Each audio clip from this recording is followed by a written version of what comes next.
Find it impossible to look at the world now and not conclude that the West is firmly in the grip not of a virus, but of delusional madness.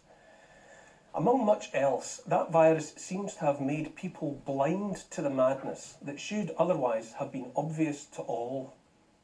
So much madness is evident, in fact, it's hard to know which way to look to see the worst of it.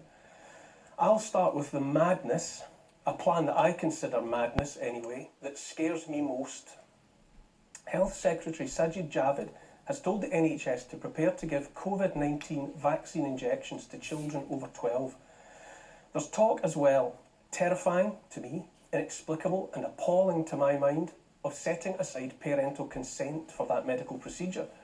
I say this is worse than madness, that it is wickedly wrong. Over and above the safety or not, the efficacy or not of experimental injections rolled out under the terms of emergency use authorisation and for which we have no long-term data, I am scared to the pit of my stomach by any government that seeks to come between parent and child.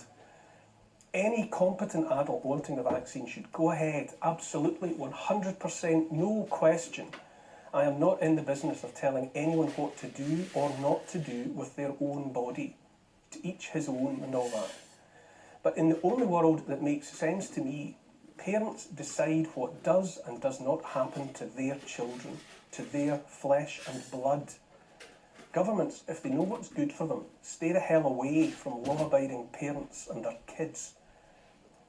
Down through history, one totalitarian regime after another, one ideology after another, has identified the family as the fundamental building block of society, and thereby the most stubborn stumbling block on the road to establishing their brave new worlds. Those ideologies and regimes that seek total control over the lives of populations always seek to undermine the family. Give me the child until he's 7, as the saying goes, and I will show you the man. As I say, I call that madness, wickedness, and I say that it scares me the most. But there's so much more. I could list the madness for hours. In New South Wales in Australia, a council took the decision to shoot dead 15 dogs, including 10 pups, to stop volunteers from an animal shelter elsewhere in the state travelling to collect them. The action was taken, the council said, to stop the risk of spreading COVID. At the other end of the world in Afghanistan, while bullets flew and suicide bombs were detonated amid crowds of desperate human beings, a British Marine chartered a plane to rescue 150 dogs and cats. We are a strange species, mired in contradictions. Afghanistan, madness over and over again. In the 4th century before the birth of Jesus Christ, Alexander the Great said it was easy to march into that country, but very hard to march out. In spite of those words of ancient wisdom, outsiders have been marching into Afghanistan and leaving behind a charnel house on the way out ever since.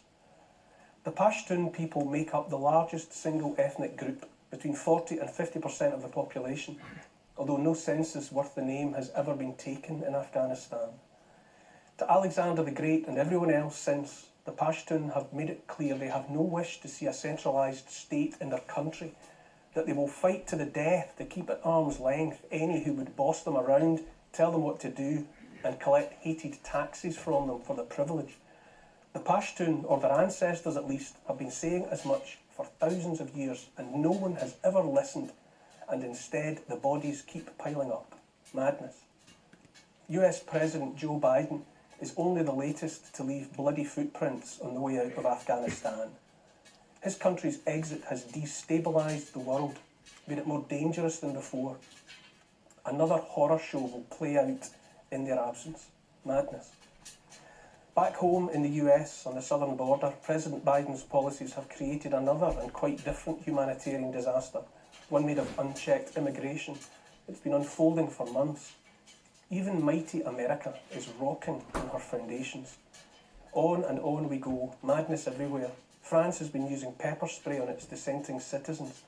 In Australia they're using the same, and rubber bullets and galloping horses. They're building quarantine camps in Queensland, with balconies and a view right enough, but camps just the same. In Canada, Prime Minister Justin Trudeau promises to spend $1 billion paying provinces in his country to set up and operate vaccine passport schemes to keep the unvaccinated, the unclean, out of businesses. In Scotland, my homeland, the SNP government has decreed 4-year-olds can choose their gender, take on a new name and use whichever toilets they want, and mummy and daddy don't need to hear a word about it. Which brings me back to where I started, worrying about governments that want into the sacred space, the erstwhile safe space made of parents and children together in their homes. Not content with interfering with families, the SNP have now wed themselves to the Scottish Greens, Marxist dinosaurs opposed to business, the oil business especially, to capitalism, to individual freedom, to wealth, to economic growth, even to the United Kingdom. Madness. The late great historian Kenneth Clark made a television series in the 1970s and wrote a book. Both were called Civilization. Within its pages, he noted that civilization, that great and beautiful edifice, falls for several reasons, and not all of them obvious. It's not always about the strength of the enemy without. Just as often, the rot starts inside the walls. Part of it is fear. Fear of war, he wrote, fear of invasion, fear of plague and famine, that makes it simply not worthwhile constructing things or planting next year's crops. He said empires fall not just to barbarians and other external enemies, but on account of exhaustion and loss of confidence within. Clark warned of the feeling of hopelessness which can overtake people, even with a high degree of material prosperity. More than money and houses and cars and smartphones and foreign holidays, people need confidence in the society in which they live. They need to know, to understand and believe in that society's philosophy and laws. They need to believe and trust in something. But how are we to trust and to believe so much that makes no sense whatever, or at least no sense to me? I say it's not a virus that will be our undoing. We will be undone, are being undone right now by madness. So many of us know that what's happening is wrong and leads to a dark place. Yes, we are shouted down for saying so, but that's not the excuse to be quiet. On the contrary, that must be the inspiration to speak. We will fix this. We can fix this.